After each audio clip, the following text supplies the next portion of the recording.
So good afternoon and welcome to the Graduate Institute. It's wonderful to see you here and taking the time out of your lunch break, I guess, to be here to talk about a very important topic at the moment. I think this is a really good moment. It's International Women's Day, actually on Sunday, the 8th of March. International Women's Day has been celebrated for over 100 years, in fact, since 1911. So it's a very timely moment to be discussing the issue of women in the media. The topic today, as I said, is women in the media, unlocking gender equality. And it's one that's inspired by the publication of a set of guidelines from the European Broadcasting Union, who are, of course, headquartered here in Geneva. And I think what it tells us really is the importance of individual and also institutional leadership in advancing gender equality, which I believe again and again we know is the key, one of the keys to moving women's empowerment forward in organisations. The media, of course, is ever present in our lives, and with that presence, I think, comes a responsibility as well on issues of gender equality. So today's discussion, we will kick off with some introductory remarks from Martin Chungong, a familiar face to many of us who work in gender in Geneva, not only through his work as Secretary General of the Inter-Parliamentary Union, but also, of course, more recently as Chair of the International Gender Champions.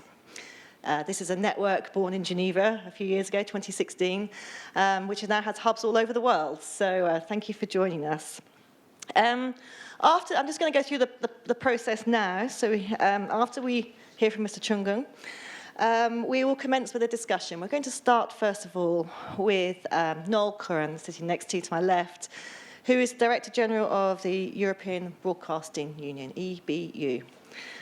Famous, I think, for the Eurovision Song Contest, from my experience. But never heard of it. Never heard of it, no. But he has a long history in broadcasting. He was previously DG for RTE in Ireland. We're then going to move on to another media person, the director, Larissa Bieler, for Director and Editor-in-Chief of Swissinfo, which is the online platform for SRG, the Swiss Broadcasting Corporation. She's also a member of the SRG Executive Committee.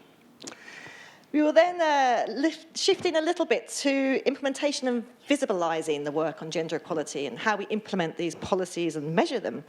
We'll hear from Aniela Unguresan, who's co-founder of EDGE Foundation, which provides certification for companies and organisations who are really working to advance their gender equality policies and practices within the workplace. So thank you all for joining us, and thank you, the audience. I now invite Mr. Chungong, if you would like to offer some opening remarks to us. Thank you. Thank you very much, Claire. It gives me great pleasure to be back in this precincts, becoming a familiar face here and becoming very familiar with this environment. And welcome to the fellow panelists here. We're here to discuss something that is going to be very helpful to us in defending the noble cause of promoting gender equality. And I am very pleased today to be speaking in my two capacities as Secretary General of the Inter-Parliamentary Union, an organization that is dedicated to promoting gender equality as a priority, as well as my new role as Chair of the International Gender Champions Global Board. And I am pleased to be part of this network of leaders that I intended to move and shake things if we have to make any headway when it comes to gender equality. This morning, I have just come from launching our report on women's political participation, and this year is special, given that we are celebrating Beijing +25, and it is an opportunity for us to review how women have fared since Beijing in 1995. Let me use the opportunity also to extend my best wishes and congratulations to our women folk here. We are dedicated to working with you all, men and women, because gender equality is not just for women, it's not a women's issue. it's something that we need to work at, both men and women. And today I've been asked to make a few remarks. I hope that I'm not going to be very long, but I just want to say, first of all, that I come from an organization that earlier on, in the 80s, made it very clear that you cannot achieve democracy in the world today without the equal and genuine participation of both men and women in decision making. That was in the 80s, and that was the onset of our strong women's movement in the IPU. And over the years, we have moved from just political statements to actually trying to walk the talk, tracking the number of women in Parliament for several decades now. I just mentioned that I just came from launching this year's report. And we have also been using the statistics that we collect to continue to build political will and support political reforms around the world. We do know that you need champions, of course, you need leadership, but it is even more important to institute and entrench political reforms, because these are the things that will survive leadership. Today you'll have a strong leader, but tomorrow they go. If you don't have a strong legal and policy base, then what you have achieved may become unraveled. And so we have done our best over the past several years to improve, to promote women's political participation. And today I was pleased to report that since Beijing, we have made considerable progress when it comes to women's participation in parliaments. In Beijing, we had 11.3% of parliamentary membership being made up of women. Today, we are talking of, and I announced it today, 24.9% of parliamentary membership worldwide being made up of women. This is substantial progress, but it hides a worrisome trend. Over the past 5 years, we have seen a slowdown in the pace of women's political participation. And this calls all of us to refrain from being complacent. We have to continue to work in a robust manner in order to push for women's rights. We see a worrisome trend in pushback in terms of people resisting more representation by women, but also people waging campaigns against certain rights of women, such as reproductive health and rights of women. So we have to be vigilant. We have a foundation to build on, something that we have seen, and that I have mentioned that there has been progress. We have to build on that progress. When we met in Beijing, when those people who met in Beijing 25 years ago met, we did not have any parliaments in the world that had reached gender parity. But today, worldwide, we have 4 countries where women make up 50% or more of parliamentary membership. This is a foundation that we can build on. We want many more countries in this category, and I think that it is something that we can all do. And I want, again, to point out that we need political will, and there is ample evidence out there that where you have strong women's movements, change has occurred, including within the IPU. And I'm reminded of last year's movement in Switzerland, the La Marche des Femmes, or what they call it, its impact on the subsequent elections in this country. So we need all of this. And as I say, there's been a paradigm shift from just saying we establish a threshold of 30% to a situation where 50-50 has become normal. We have now been able to say we can fight for gender parity and not just letting women reach a threshold. So it's important for us to work on all of this, and as in my I would say experience as a member of a gender champion. I have seen that leaders of international organizations, governments, can make a difference if they have that political will. And I am very pleased that each champion is called upon to make personal commitments, and we have seen that implementing those commitments have helped us to make a difference. For instance, today, when we look at the parity pledge that has been made, and the leadership of organizations are more robust in saying, well, if we're organizing a meeting, how many men and how many women? And I'm pleased to say, I think, here we're not doing badly. We have 2 men, 2 women. Then you have the moderator. This is what we would like to see all the time, because perception is very important.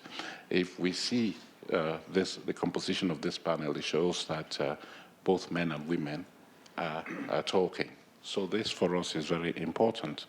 And we have some 1,000 commitments that have been made in the context of the International Gender Champions. And top of these commitments, we have organizational culture, work-life balance, programmatic field work, recruitment or selection. And we have many examples of commitments that have led to changes and have served as inspiration for others to follow. So we rely on collaboration and collective advocacy in the International Gender Champions. And a few days ago, I was pleased to launch the annual report of the Gender Champions. Like for women's political participation, we have realized that a lot has been achieved, substantial progress has been made, but there is no room for complacency. And that is why we want to base ourselves on research, the research that has been carried out, to arrive at a change in mindsets, because this is important, change in behaviors and practices, and we think that this can happen. And I have mentioned the shift that we have seen in terms of moving from just a threshold to gender parity. And the fact that the leaders are taking the lead shows that they are willing to walk the talk. Let me just conclude by saying that it is important for us to have the political will. It is important for us to work on advocacy for women's rights, but it's also important to be more robust in naming and shaming if we realize that certain groups or certain people are not lagging behind in this movement. And that is why I am always very proud to use the IPOs as a showcase where we have, because of the strong women's movement, been able to bring about significant representation of women in the governing structures of the organization. We have put in place a sanctions regime that has recently been strengthened, made tougher for corporates. We have instituted sanctions in terms of loss of voting rights for delegations that are not multi-gender. And so I think that a combination of this political will and actual practice can help move things. And that is the concluding message that I would like to make here. Yes, we need the leadership, we need the policies, and then we need actual practice to make things happen on the ground. So I'm looking forward to hearing the comments that we are going to come from the floor regarding the role of the media in promoting gender equality, it being understood that gender equality is a global agenda, a global public good. Thank you. Thank you very much, Mr. Chungong, for also reminding us of the importance of the women's movement, which is, of course, what led to the marking of the day of the 8th of March, the conference on the Women's Socialist Congress. So thank you for reminding us of the importance of civil society in this. Would you like to stay on? I will just take a seat. You'd like to take a seat, okay. And then listen. Thank you. We may come back to you. Yes, okay. Okay, well, thank you very much indeed. I'm going to begin now because the inspiration, I think, for today was, in fact, these guidelines, all things being equal. And this is a publication that has come out of EBU. We have here the Director General. So I'd really like to ask you, what led to these commitments and this report, and what's the primary focus of your guidelines at EBU? Thanks. It's great to be here. For those of us who don't know us, those of you who don't know us, we represent over 100 media organizations in 50 countries. We exchange news, we exchange content, we do the Eurovision Song Contest, our big event. We do political lobbying and things like that as well. What drives it? Inequality drives it. Hypocrisy drives it. We in the media are incredibly hypocritical on this issue. We critique, we criticize, we pull at things, we investigate completely as we should. We question others completely as we should. We hold people to account completely as we should. And on this issue, we don't question ourselves enough. We simply don't. And the figures show that. If you look at where we are in public service media organizations, 45% of our workforce is female. 27% of our chief executives are female, and we are so far ahead of everybody else. In the commercial sector, it's 8%.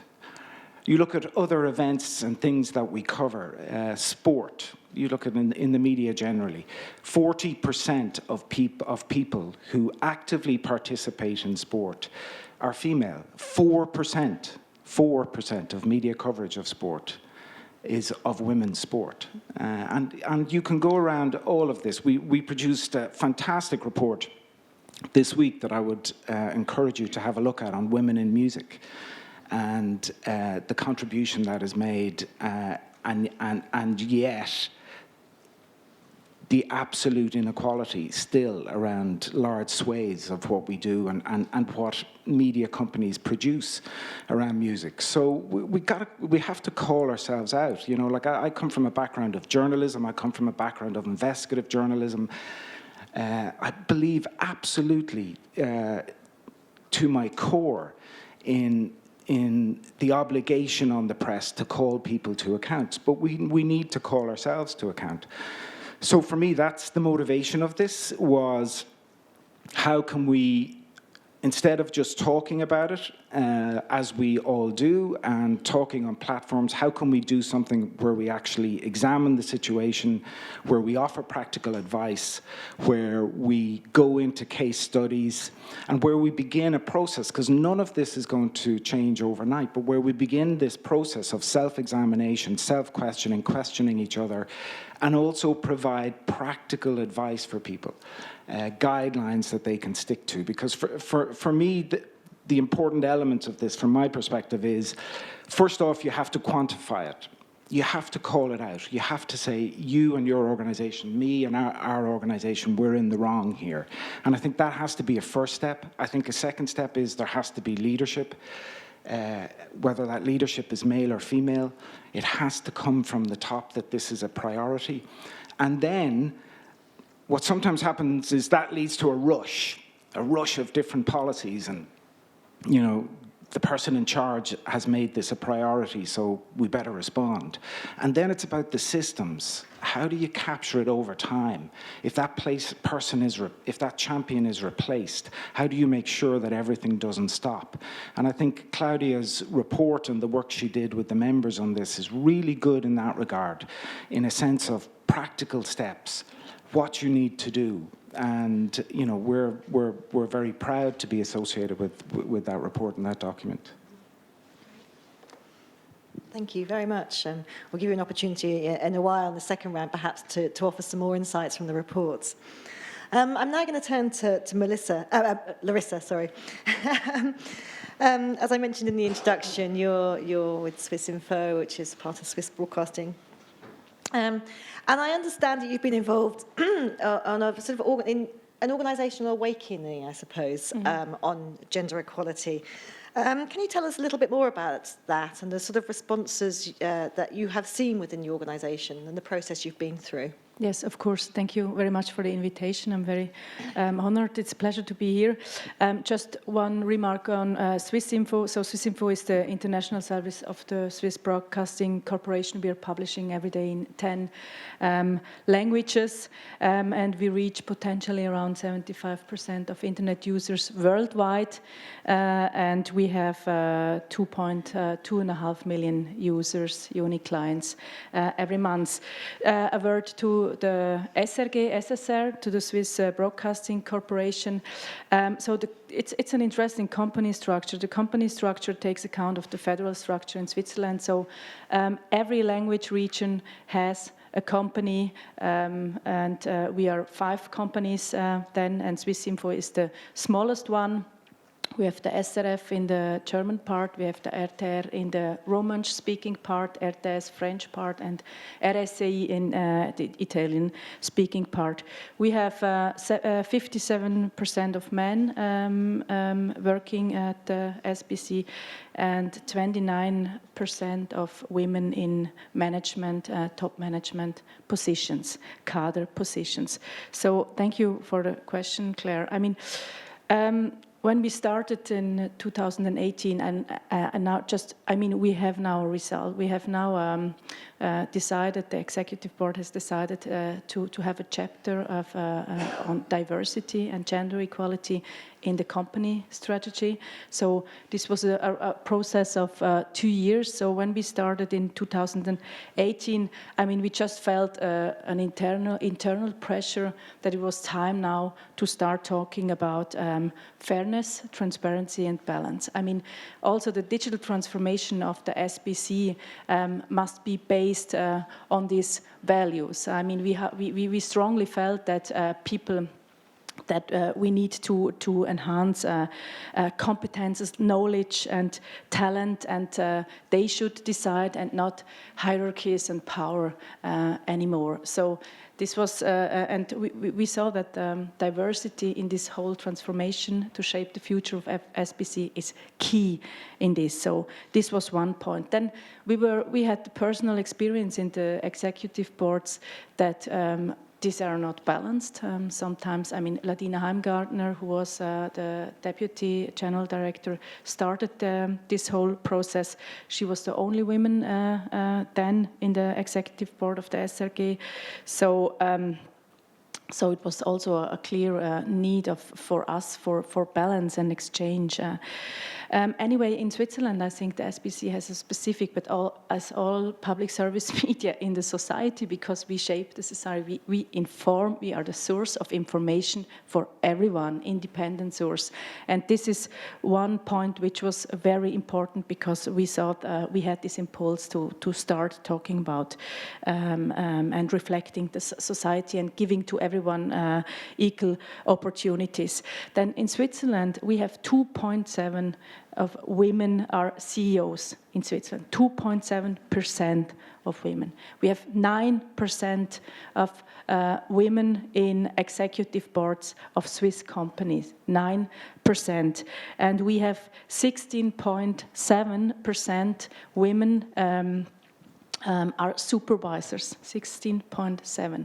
I mean, we are lacking behind, so we saw we have a big responsibility as public service media there. Then there was a point, doesn't want to lose potential, of course, as you all know, and we wanted to make greater efforts to enhance and promote women.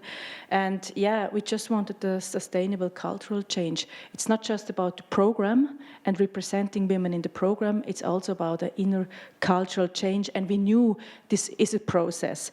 So how did we start? First of all, as you said, we had Ladina, which was on the top, and she made this a top priority. She brought us together. We were there. We had to find us, because some of us, for example, me, we wanted quotas. Others said it's out of question to start with quotas. So we had to find a common ground within this small group of 9 women at this position.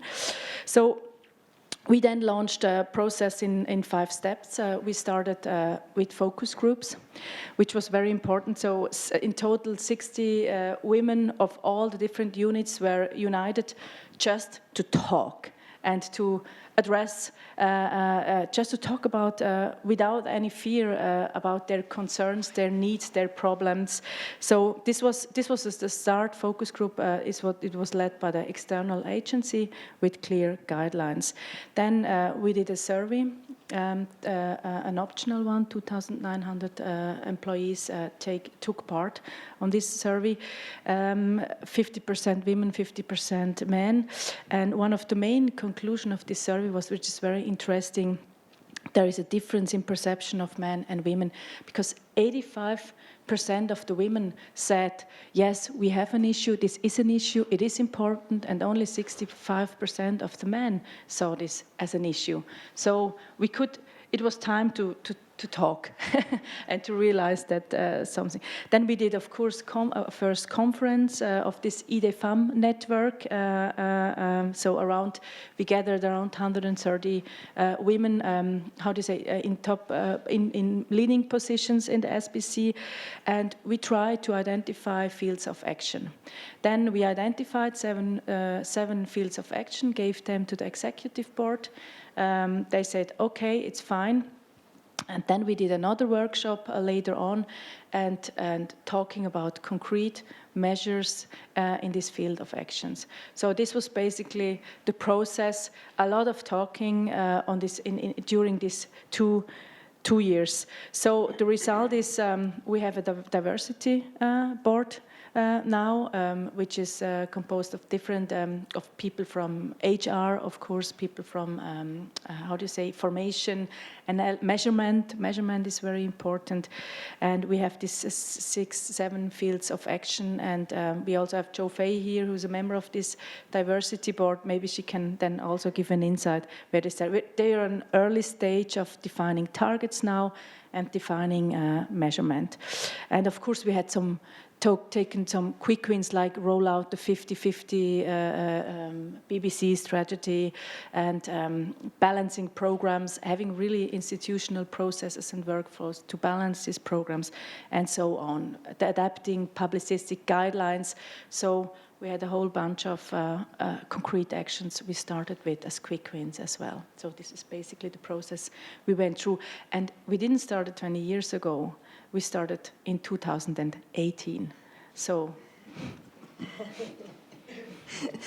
Thank you very much. And actually, one of the things I note from your description is how participatory your methodology has been, including focus groups and surveys, and engaging the entire institution in the ownership of the process, which I know in the research that we do and in the literature is proven to be a successful strategy, which leads me on to, of course, methodology. So, Aniela, you're co-founder of EDGE, and I think one of the sort of value adds, I believe, of your certification, if I may call it that, is that you've developed a methodology for measuring the implementation of these nice policies we get in publications such as the EBU. We have to actually implement them. Can you tell us a little bit more about that and the strengths of a systematic methodology to organizational change? Absolutely. So I think that one of the starting points in the conversation is to say that gender equality in the workplace is a highly emotional topic. It's one of the most emotional topics that I ever witnessed inside an organization. And it's normal that it's so emotional because each one of us, we have our experiences and we have our beliefs about what men and women should be doing at work and at home. And while emotions are very important to spur actions, objective evidence is very important to understand which actions we need to put in place. So this is why in creating the EDGE assessment methodology for workplace gender equality and certification system, one of the drivers was to say, what are the objective evidence that will allow us to understand where an organization stands in terms of gender equality? What do we measure? How do we define success in workplace gender equality? These are the first fundamental questions that we need to ask ourselves.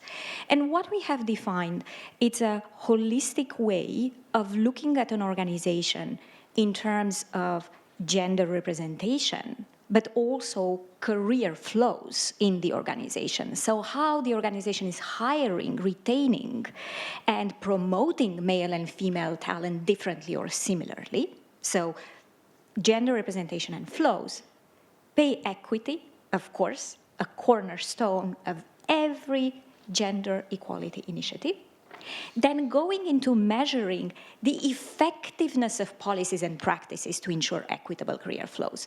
It's not enough to formulate policies and practices, it's the first step. But then do our employees know about those policies and practices? Do they use them? In some cases, why they don't use them? And then a fourth element of this assessment methodology, it's the inclusiveness of the culture. How men and women feel about their workplace, because it's their workplace we are talking about. So going from measuring representation to pay equity, to effectiveness of policies and practices, and the inclusiveness of the culture by looking at statistical data, by hearing the voice of the employees, and by doing a review of policies and practices. So this is the framework that says, this is the objective evidence that will help us have a clean baseline on where we stand, against which we will measure progress and will decide which are the impactful actions that we need to make. So I would say that that's the first characteristic of a certification system. The second is certifications are granted for a limited period of time. So organizations, on a regular basis, they have to go through this process of understanding where are we making progress and why, so that we can continue implementing those actions, and where we are not making progress and why. So certifications are extremely sustainable instruments. It was both by Martin and Noel mentioned how important it is to institutionalize this kind of actions, so that when your champion leaves, your progress doesn't leave with the champion, right? So certifications do create that sustainable mechanism that will make some of these policies, practices, behavior ingrained in the fabric of the organization. And then the third very important aspect of the certification, it's the credibility which comes with an independent third-party recognition. Because I think I co-founded Edge more than a decade ago. It was still the early days of this topic where we were still asking ourselves, why do we need to care about workplace gender equality? We have moved from that, but we have moved very much into the direction of commitments, declaration of intentions that are not always being put in place. And employees are very quick to recognize that. In a very interesting study that was just published by the Lean In Foundation that looked at 350 of the biggest companies in the world, what they have seen is over the last 5 years, the number of organizations saying that gender equality and diversity and inclusion is critical to their business success went from 50% to 81%. Only 50% of the employees of these organizations believe that to be the case. And that percentage stayed flat. So we need to measure very clearly, very objectively. We need to be able to ingrain these processes in a sustainable way and to measure progress over time. And we need to just be credible about our commitment to it. Thank you. You remind me of one of the first lines in when I teach methodology. People don't always say and do the same things. So what they commit to and what they declare, not always the same as their actions. It's the first rule of survey methodology. Thank you very much. So we've heard a lot about the ways in which these things can be implemented and the importance of monitoring this implementation. I wonder if, can you tell us a little bit more about your plans at EBU to roll this out and what were you doing? What will drive you to really see this come to fruition and ensure that the implementation is maintained, as Aniela was describing to us? Yeah, we have an internal and an external process. Internal within the organisation and external, which Claudia leads with the members. I totally agree with what everyone has said here. I think that the first thing we did was we got research. You have to show the facts. So we did an analysis on pay, we did analysis on grades, and then we published that. After that, me as the leader made this one of the big priorities for me in the organisation, put it into everybody's KPIs as a separate goal in terms of what contribution they would make to it. We did a range of other things around involving staff and groups from staff who could give advice. We, again, looking at external validation, we're working with PwC on a separate examination of pay grades, just to be 100% sure, a pay grade audit, that we're okay in that regard. We also pushed it in terms of 2 years ago, 19% of our managers were female. Now it's 32%, and we've set a target of 40% over the next 12 months. We've tried to work on that with the HR department, makeup of panels, interview panels, and quite importantly, something people don't talk about, I think, enough is we did some work with headhunters.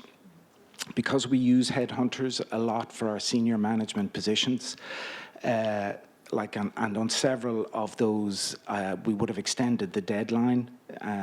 One, I would have met the headhunter on the senior positions and said, we want a gender balance, and we don't want that to be a tokenistic balance where you've got the 2 or 3 women and they're the real candidates over here, that we need credible candidates. And if you go with that, particularly in some of the technical grades, where it is harder to find people because currently the numbers of women in those senior positions is so small. So inequality is breeding further inequality.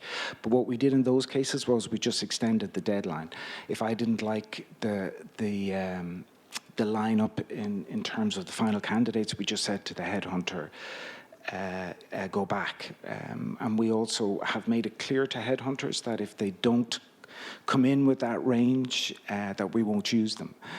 So we've done a load. I'm probably missing other things that Claudia would know. Externally, we've done the report. Claudia has a group we're working through. We've done presentations to all of our Director Generals at our GA. We're working, Claudia has a whole range of different initiatives with individual companies. So we've done a lot. You know, I'm not going to pat ourselves on the back, to be honest. You know, we still have a hell of a ways to go, but we have done a lot. Public service media is much better than commercial media in this regard, much better. We get public funding. We like to talk about equality. We like to talk about our diversity, so we should be better, but we are better, and I think we're getting better. I think within the EBU we've made, you know, I'm really happy with the strides we've made in a short period. If we can keep that momentum, I think that one of the trickier ones is going to be the on-air, and also the cultural differences. You know, like in the Nordic region, I think, is it 5 out of the 6 Director Generals are female across that region? And you go to other parts of Europe, the percentages are single digits. So that's an issue. I think the importance of this in certain countries, and also the importance of this amongst men, is an issue. You know, in some countries this is just not considered a big issue. You know, I've done a quick audit of the audience, and even though the panel is balanced, the audience I think is 86% female. So, you know, that's what happens, and they're tough. You know, breaking down those kind of cultural barriers and getting that kind of recognition that this is actually a really important issue, not just of equality. And this is what I constantly talk about. It is absolutely about equality, and we believe in equality. All of the independent research shows it's better for the economy. All of the independent research shows that it's better for the organisation. In a media organisation, half of our audience are women. If you want to be really ruthless about it, you know, there are loads of reasons for this beyond, you know, what should be the main reason, which is equality. But there are other reasons. So I think we are making strides. We have absolutely put this as a significant issue with the EBU. We've made strides internally, and I think that's been reflected in the figures. We monitor this really closely now, but we still have a ways to go, you know. And I would say again, you know, and I always believe in being self-critical, particularly in public service media when we get public funding. We are much better than the commercial sector, much better. We've made much more strides. We have pushed this much more as an agenda. And we just need to keep that momentum and keep that focus. And as has been said, make sure we have systems, that it isn't just the fad because the boss today, male or female, wants to push it, that it continues beyond the champion. And I think that's key. Thank you very much. And actually, in mentioning, I think, the technical areas where you have found more difficulties in finding people, actually reminds us that there are educational issues. These are wider societal issues as well about girls and women in STEM subjects and what's happening in socialisation and early education. So thank you for reminding us of that as well.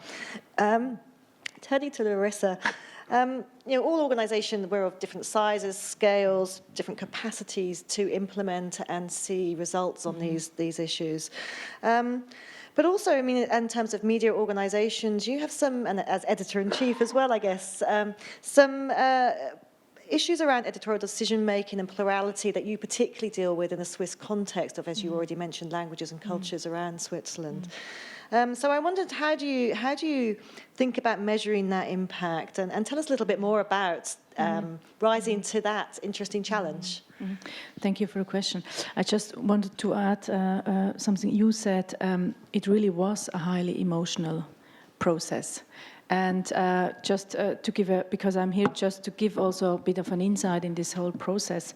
When we started with the focus group, this was an important moment because it raises awareness. And there was a lot of anger because it is important in the first point, let people speak, let employees also speak. And we realized then that a lot we were discussing, it's about structures, it's about HR, it's about, so this was a very important moment. The second thing is I wanted to add, making processes transparent is very important, as you told us. How does the recruitment work? Is it about, what are the criteria to become a cadre in a top? Is it about sympathy? How much is it about trust?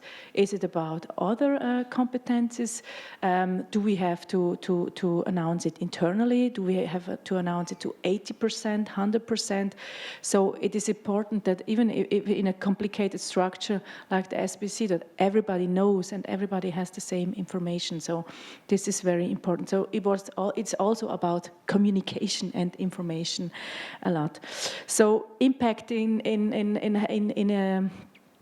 a company with more languages, I mean, we have like kind of two results now. We have the diversity board, which is working on the strategic angle, and we still have the IDFAM network, which is anchored in every language region, and they're meeting, they're enhancing mentoring programs, they're enhancing formation, they're making processes transparent. So I think it's important to have this network, and this is something in a complicated structure. And I mean, we benefited a lot. I met a lot of women I didn't even know, and I learned from their best practices. Today, if I have a question, I can send a text message to someone, and I have a best practice. How do you do this? How do you implement this in a planning meeting? I mean, you go to a certain discussion and structure if you have a planning meeting for the program. And then she told me in the cultural program of the SRF, yeah, but you know, it is a point.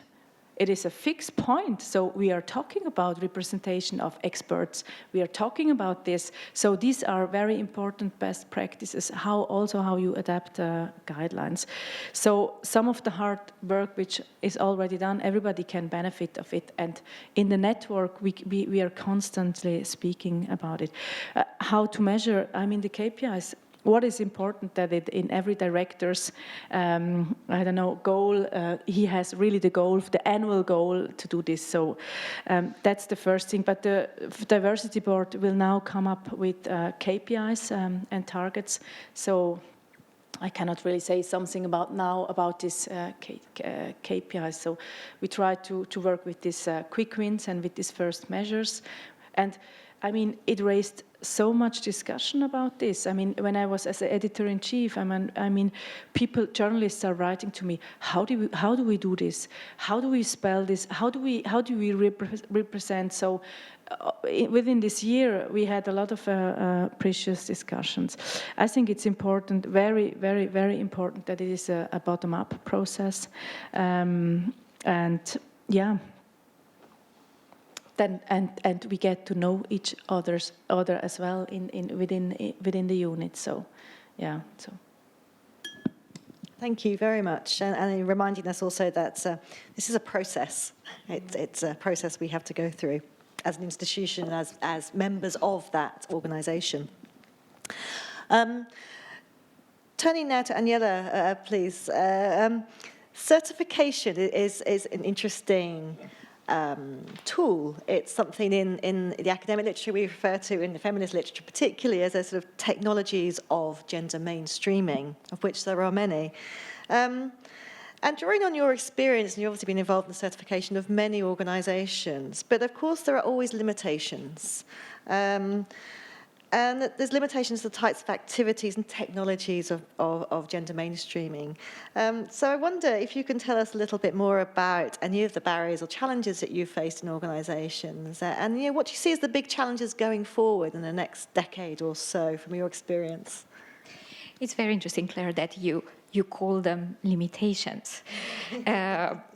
I think that one of the things that is really very interesting, so there are around 300 large organizations in the world that are certified, ranging from very large publicly listed organizations, some in the technology industry, to UN agencies, to parts of governments, to central banks. And a very wide range of countries and industries as well. I think that one of the most important things that we have to keep in mind is that workplace gender equality, it's definitely a very complex issue, because the efforts that an organization does to foster gender equality will be subject at any moment to two external influences that organizations can do little to influence. One, it's the public policies and practices in the countries where an organization operates, right? So what the requirements are in terms of board representation, in terms of pay equity, disclosure, in terms of paternity, maternity leave, they will either help or hinder an efforts of an organization. The other external influence is the culture of the country around gender roles. And organizations are this very interesting actor in the middle, because they are somehow the recipients of these two external influences. And what we see is that traditionally organizations stayed in the position of being rather the passive recipient of those, and mirroring in what they do the norms of the societies where they operate. This needs to change. Organizations are phenomenal in solving some of the world's most complicated problems, right? So they should also reverse the paradigm, and instead of seeing themselves as being limited and influenced by the external society, they can look at themselves as ecosystems that have the power to influence both public policies and gender roles and culture around gender roles. And the magic ingredient in that, Larissa, you mentioned the transparency, but I think that one of the magic ingredients, transparency, it's absolutely key in saying, well, this is where we are. But the other magic ingredient that I believe it's missing, it's the accountability for progress. So we need to be a little bit more ambitious about this topic. We believe that we will be a two-planet civilization before the economic gap in participation will be closed, right? We all know that in 2.5 centuries, at the current pace, we will still be here discussing about this topic, right? And we will live on Mars by then. We all know that there are more male CEOs named John than female CEOs in the world. Why? Because we look at the statistics, and we are transparent about those, right? We publish them, and then we throw our hands in the air, and we say, oof, the talent pool is not deep enough, is not wide enough. The public policy, there is no support from the government. It's really difficult to change. Well, let's be more ambitious, and let's believe in our capacity to be accountable for progress and not wait for 2.5 centuries to make inequalities a distortion of the past. Thank you for reminding us of the John and CEO example. It's a brilliant one to illustrate some issues. I'm going to open to the floor now for a Q&A. Please, we have somebody who with a microphone. Thank you. If you'd like to raise your hand and ask a question. I can see one already, and I'm also going to plant Mr. Chungong with a question in advance to give you warning. We're very aware of some very proactive actions that the IPU has taken in terms of your delegations, and I think that's an interesting example of what I just described as technologies of mainstreaming. So I'm going to plant that question for you for later to come back to you to tell us a little bit more about that at the IPU. Thank you, and please introduce yourself as. Thank you. Hi, I'm Fleur Hayworth, and I work for the Geneva Centre for Security Policy, and I'm also responsible for the Secretariat of the International Gender Champions. And I have a question to you about childcare. It comes up consistently as a challenge that women face in terms of both affordability and availability, and then feeds into stereotypes and norms around women's nurturing role within society as opposed to potentially leadership roles. So what do you think can and should be done in this regard? And you said, Aniela, which I thought was really inspiring, that rather than seeing the structures around us as limitations, we have to really try and break those boundaries and catalyse change. Have you seen really good examples of where changes have been made here in Switzerland? Thank you. I'm very pleased to say yes, because when you look at the infrastructure in this country, the country is not really at the forefront of workplace gender equality, and yet one of the best organizations that we work with, which is certified at the 3rd level of certification Edge Lead, is IKEA Switzerland, showing that it is possible to push back the limitations of the society. And I think that the key to your question is to say, well, how can we create the caregiver role that embeds both men and women? So how can we make sure that women, for example, that have children are seen as working mothers in their workplace? How often do we call men who have children working fathers? Not very often. So starting from there, looking at working mothers and working fathers, to a very effective instrument, ensuring that paid maternity leave is of equal length as the paid paternity leave, and having the senior leadership encouraging men to make use of the paternity leave available to them and model that. To your example of the Nordic countries, this is one of the keys of their advancement when it comes to gender roles, is the fact that given that paternity and maternity leaves are of comparable lengths, the CEOs of companies in the Nordic countries are telling us the chances of a man to disappear for caregiver responsibilities are equal as the chances for a woman. So yes, when we have a female or a male employee that are in those years where they are building a family, we are asking ourselves, okay, if we give them a promotion, will they disappear soon? But because we know that chances are equal for him to disappear as they are for her to disappear, that levels the playing field.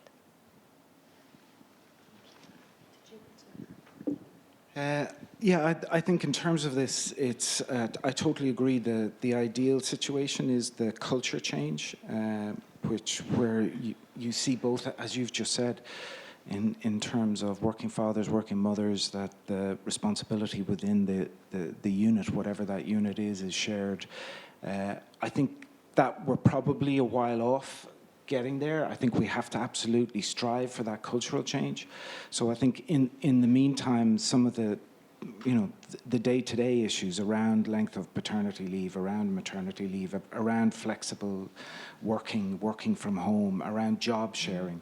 And I'm in Switzerland 2 years, and I love Switzerland. It's a fantastic country. I find on this issue, it's quite different to what even I would have experienced, never mind what the Nordics would have experienced culturally, and I take it as changing.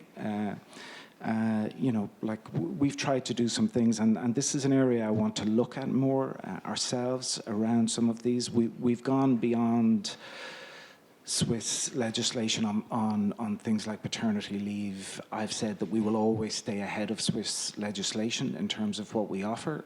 We're introducing job sharing.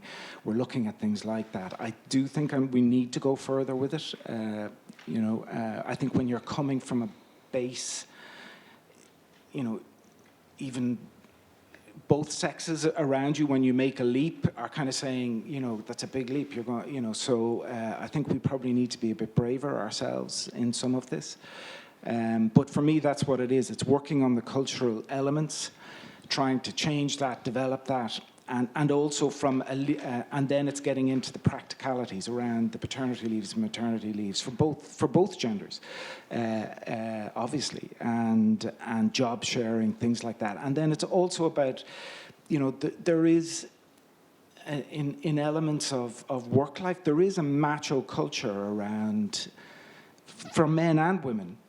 Sometimes around hours in work, and are you in the office, and how long were you there, and you're going to pick up your children, my God, where's your commitment, and what I've tried to do and what others are doing is just, I try and pick up my kids a couple of 2 or 3 times a week. So, and just I say to people when they come in, particularly women, if I'm honest, and maybe that's something I should say more to both sexes, but I say there is flexibility around this. We want more women managers because it's right for equality and it's right for the organization. So you tell me what it takes for you to do this job, and we will try and adjust. And I think that's something we need to do with both sexes in terms of promoting that cultural change. But I do think things are changing, even in the couple of years I've been in Switzerland. I think things are changing. I sense it more. I still think it's different to other places for whatever reason. I'm not a sociologist, but I think it is changing. Maybe just one thing to add. Something which is very important is, I think, taking to people the bad feelings if they have to leave, because often they really have a bad feeling. They don't feel they have the same commitment, give the same. That's very important. So giving flexibility. And for example, there are very easy measures for don't do gatherings after 6 o'clock or in the morning at 8. And we really try with such easy measures to give a better work surrounding. What is important is, if I want to enhance or encourage young women to be in a leading position, it is important for me that she can work 80%. So I try to make it happen that she can work 80%, or we try to. It is with flexibility and other measures, but this is the everyday, and I think the cultural changes in progress. So we try to find in dialogue. I mean, we get feedback, and we try to have a smarter way of work, and making more home office, having better infrastructure, and things like this. Yeah. Thank you. We have another question. You have the microphone already. Thank you. Yes, thank you very much. My name is Tracey Chaplin. I'm the Gender Affairs Officer at the International Telecommunication Union. For those of you who don't know, it's a part of the United Nations. Thank you very, very much for this event today, and many congratulations for the publication. I think that the value of the publication is useful much beyond media or the membership for EBU. I think there's a lot in there that, whether in the public sector, in the private sector, in the nonprofit, there's a lot of case studies that help us pick up examples that we can use and move forward. It's not about reinventing the wheel. It's about being efficient and moving forward with building what others have found works, or seeing what others have developed and needs to be tweaked to move forward. So thank you very much for the publication. A couple comments on the work-life balance. I think it's unfortunate today with the coronavirus that we have. It's not great for our turnout, but I think this could be something that helps the flexible working situation moving forward, because what we're seeing is that all of these entities are finding that we need to put these things into place, and we need to be able to respond quickly. So I think this is going to help us. In regards to maternity leave, paternity leave, I'm really liking how we're seeing this shift to parental leave. And the reason is, I think oftentimes, even when you look at HR benefits, maternity leave is presented as a benefit to the employee, when in fact, this comes back to a responsibility to society. And I think it's what organizations can do to draw attention to how we provide flexibility to have healthy and productive families, and how that's contributing to the organizational environment is really extremely important. What we've just heard from EBU, and I would encourage you definitely to ask the men as well, what do they need to make it happen? Because I think the masculinities, addressing the masculinities is extremely important as well. And this was also brought up, that the expectations around perhaps men, but women, but the expectations to have different hours, to be going on mission. And then there's also assumptions that, no, we won't invite her to go on mission because she's got children at home. And what happens then is that these women are losing opportunities to advance in their careers because they haven't had the same, perhaps, networking opportunities. And at the same time, you'll have men that will come. They don't want to be very public about it, but they're quite in more intimate conversations, they'll say, I'm not really that concerned about advancing up the hierarchy. That they have different interests, and they are quite content to do their work and feel pressured by this, competitive movement to always be advancing. And we know that some of them would like to be more engaged and have much more active involvement at home. So thank you very much again for having us here today. Thank you very much for really nice comments on the discussion, and particularly bringing back the concepts of masculinities and performance of masculinities. Interesting. May I, and you used the word on mission, of course, which is a very UN Geneva word, and with that I'd like to turn to Mr. Chungong to comment on another UN phrase, I think, is corrective measures. Would you like to have the opportunity to just speak about the work of the IPU and delegations, which I think is a particularly interesting example of the way in which corrective measures can be implemented? Excuse me. Thank you very much, Claire, for that opportunity to come back to this issue. Okay. Thank you. Thank you very much for the opportunity to come back to this question. And I very much liked what you said at the beginning, that quite often we are committed to what we say and not what we are doing. And in the IPU, we are very keen to be committed to what we are practicing, and we're walking the talk. And so we have said that if we want to make a change in society, wider society, we should change the way we do business. And we cannot do business without involving both men and women. So let's start with our deliberative processes and see how these processes are informed by the views of men and women. So we do have now, it used to be about, 3%, 4% in the early days of the women's movement, women being represented in the governing bodies of the organization. Today, we have 40% of our membership of the executive committee made up of women. This is very good. My objective is 50%, as I say. When it comes to the governing council, which is the supreme decision-making process, we have instituted this sanctions regime. If you come, you're entitled to 3 votes in the council. If you come with a single-sex delegation, for the first time, you lose 1 vote. The second time, you lose 2 votes. And we have seen that it serves as an incentive for countries to bring women. We used to have a situation where people would complain and say, we don't have enough women to come to the IPU meetings. But with the institution of this sanctions regime, we're having them bringing women to the table from that scarce resource that they say. So we think it's important to institute these measures.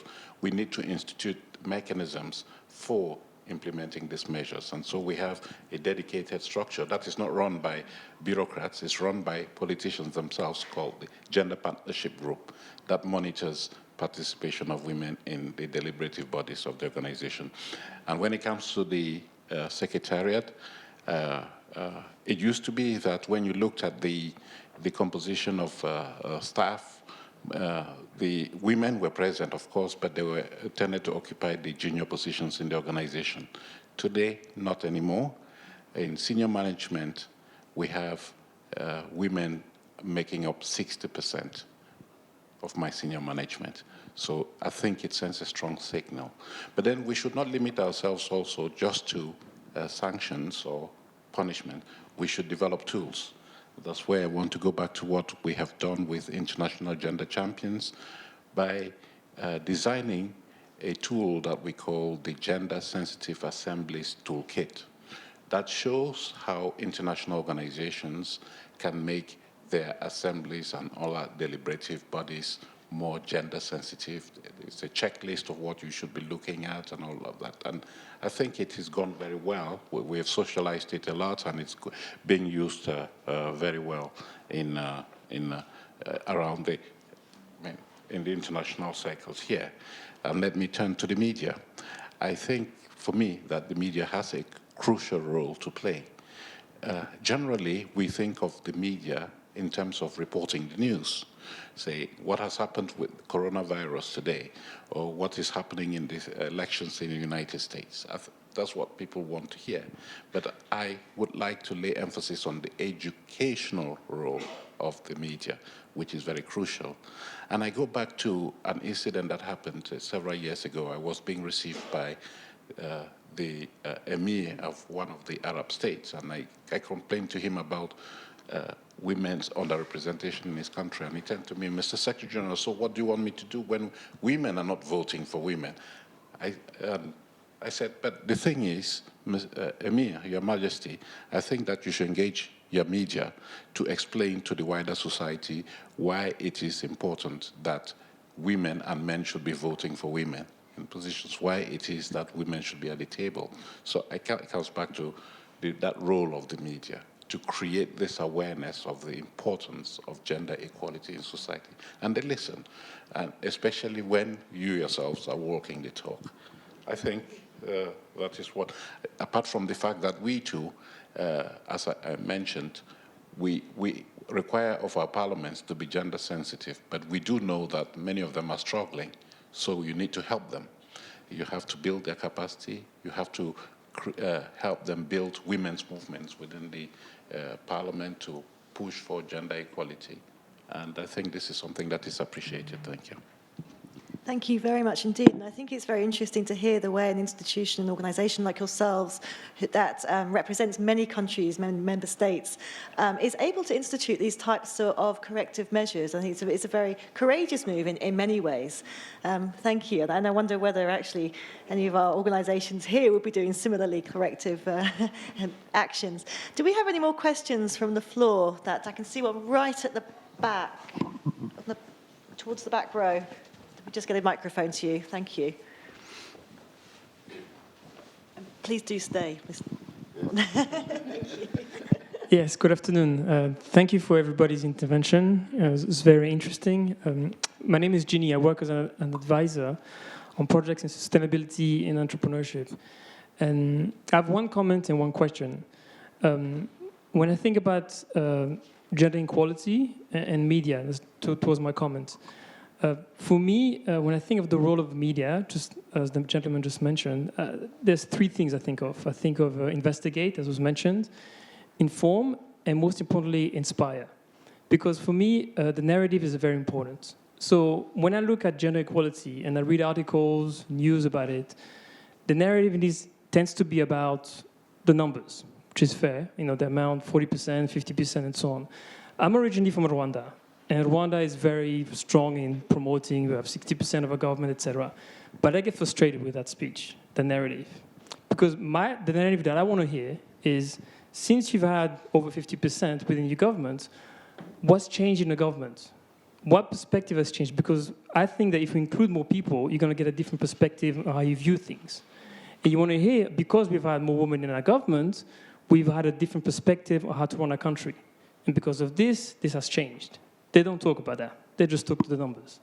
And I think there needs to change the narrative about that, that when you're including more people in general, you're having a different perspective on an organization, institution, or country.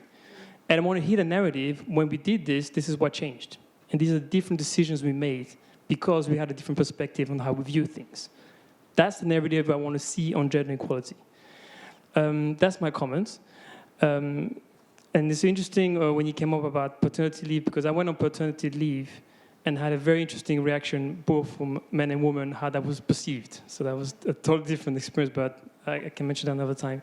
My question was to the executive director of EBU, the director general, sorry. You mentioned about the public is much better on the commercial side, and I'd like to hear your opinion on why do you think that is? Why is it the public is much better on the commercial side? Lots of different reasons. I think because we have public funding, we have to publicly state what our objectives are, what our mission is, what our values are, and publicly state those. We have requirements as well in that regard. I think because we're not totally profit-driven. Some of our members do have commercial enterprises, but a lot of them, the vast majority, don't. I think because we're not that driven in that way historically, and I've worked in the commercial sector myself as well, so I think historically some of that very intense, you might say, macho kind of drive around performance and work hours and all of that is probably less intense. It doesn't mean people don't work crazy hours, but probably less intense. After that, the level of the disparity, also we have set it as a goal.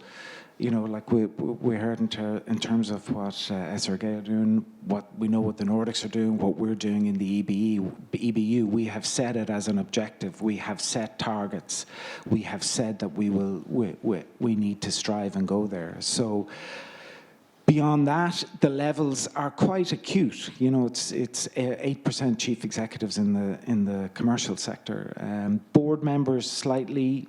Because there's been this big public drive around equality on boards, which is good. I don't mean that as a cynical statement, but there has been. I think the commercial sector is now up to 32%. We're at high 40s. But around levels of senior management, around levels of chief executive, there is a huge disparity. And commercial media is very, very far behind. And as I say that from someone who values commercial media. It's not a them and us and me attacking them. I totally value commercial media. I've worked there, I understand it. But it is a big difference. Thank you very much. I liked your point around what does this lead to. I think we don't talk enough about that. I thought that was really excellent. Actually, thank you very much for mentioning too the Rwanda example. I don't know if you wanted to as a IPU, you may want to respond, because I know this is an example country that's often cited about representation of women. Yeah, thank you very much. Just quickly, I think that Rwanda is a country that gives me great pleasure and pride, because I was involved very intimately in fashioning the current constitutional makeup in Rwanda that has fostered gender equality in that country. So I'm really proud of it. Today we celebrated another year of Rwanda being top on the list of countries that have gender equality and most women's representation in parliament. But I just wanted to go to a point about impact. Many people tend to couch the gender equality debate in terms of what women bring to the table. And I personally, I do understand where they're coming from, but I get frustrated because it smacks of condescendence. I don't think that I have been asked when I applied for my job, what does a man bring to the table? But they're always asking women to justify, as if it were not clear that women are making a difference in society. Why should it be a criterion for promoting gender equality? So I think that we have to be careful about that. We have to also couch the issue in terms of human rights, in terms of an entitlement and not a benefit, as they say. But we have to sit all together at the same table. I thought I should make this point. Thank you. Thank you. I can see we have one more question with someone with a microphone, and I think that will be the last question before we have a summing up from our panelists. Thank you. Thank you. My name is Cornelia Kozma. I work as a Senior Communications Officer for the Lutheran World Federation, the elder BRF. We sit upstairs on the Ecumenical Center. So we are a faith-based organization that does a lot of humanitarian work, and we have some commitments to, can you hear me? Yeah. We have some commitments to gender justice, also in terms of representation and governance. And the way we implement it in communications is that we also very strongly look at, like, what do we put on photos? Like, do we have gender balance in photos? How do we portray women? When we talk about our livelihoods activities, do we only show women in tailoring workshops and men repairing motorcycles? Or how do we kind of break that narrative?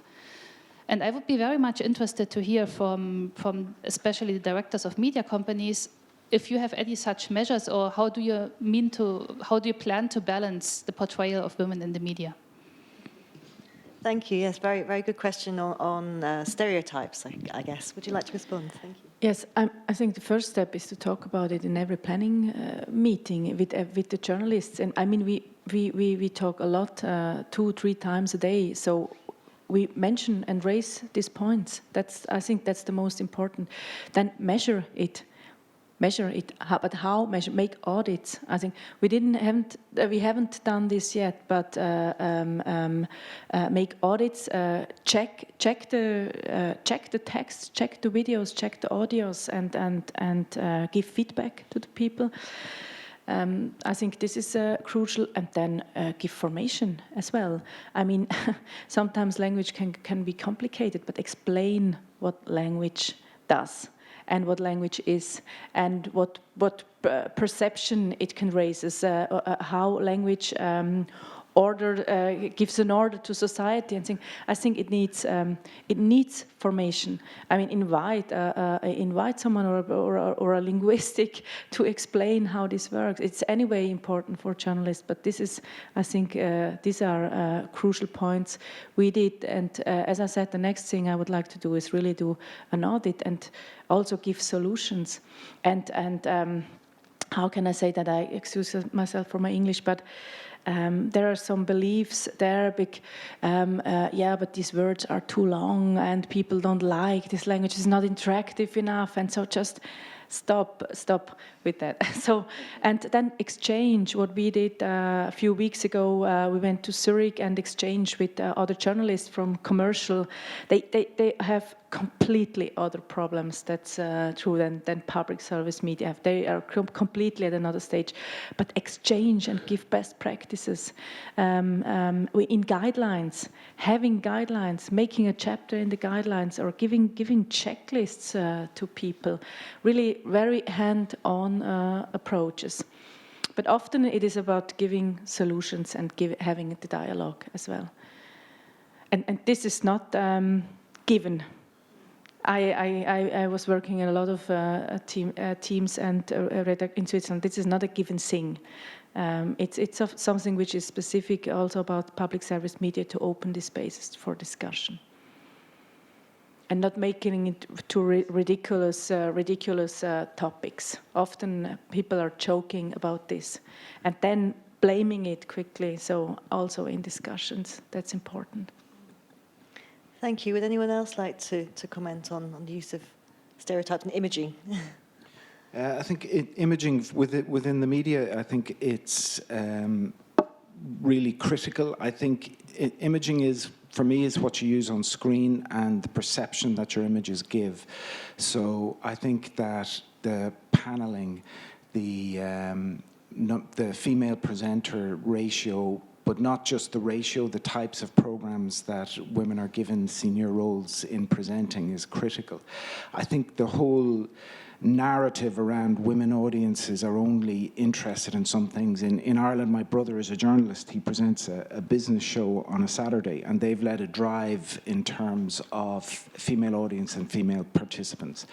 And I think they have the highest number of female panelists on the radio show of any across RTE, the broadcaster, and they're a business show. And their female audience has gone from the 40s up to 54% of their audience is now female, and that's a business show. So all of this is doable. You know, we need to get over the perceptions around this. They don't have difficulties finding panelists. They maybe work a little bit harder on some things, some elements, some of the stories, but they can do it. So I think for me, it's all around being able to inspire people, getting the information, presenting it, introducing policies, firm policies, and then pushing them and trying to. You don't want to force people. If you can bring people with you, it's always 100 times better. But sometimes you do need to force people, and like we haven't talked about quotas and things, controversial things like that. But you know, sometimes I think we need to. Thanks. So, Claudia, was there something you... Maybe you can say something about sports. We have a great example from last summer.